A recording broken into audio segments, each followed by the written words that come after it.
Hello friends, എല്ലാവർക്കും എൻ്റെ ചാനലിലേക്ക് സ്വാഗതം. അപ്പോൾ ഞാനിന്ന് തയ്യാറാക്കാൻ പോകുന്നതൊരു വഴുതനങ്ങ ബജിയാണ്.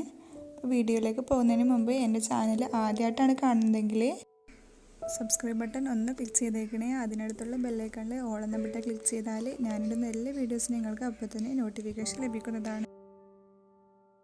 ഇത് തയ്യാറാക്കാനായിട്ട് ആദ്യം വേണ്ടത് 3 വഴുതന ഇതുപോലെ അരിഞ്ഞു വെച്ചിട്ടുള്ളതാണ്.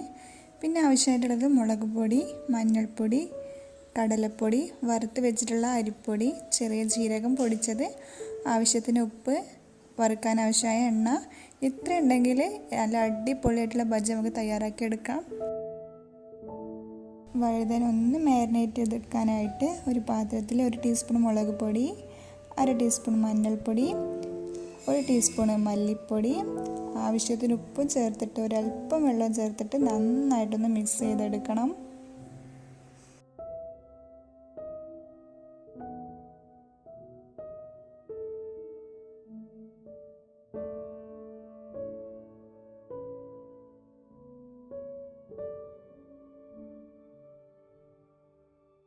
ഇനി ഇതിലേക്ക് അരിഞ്ഞ് വെച്ചിട്ടുള്ള വഴുതനങ്ങ കഷ്ണങ്ങൾ ഇട്ട് കൊടുത്തിട്ട് നന്നായിട്ട് ഈ മസാല ഇതിൽ പുരട്ടിയെടുക്കുക.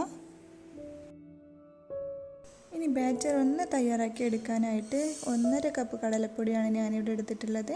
ഇതിലേക്ക് വറുത്ത് വെച്ചിട്ടുള്ള ഒരു 2 ടേബിൾ സ്പൂണോളം അരിപ്പൊടി ഇട്ട് കൊടുക്കുക. പിന്നെ 1 ടീസ്പൂൺ ചെറിയ ജീരകം പൊടിച്ചതും, ആവശ്യത്തിന് ഉപ്പും, ഒരു നുള്ള് ബേക്കിംഗ് സോഡയും കൂടി ഇട്ടിട്ട് നന്നായിട്ട് മിക്സ് ചെയ്തെടുക്കാം.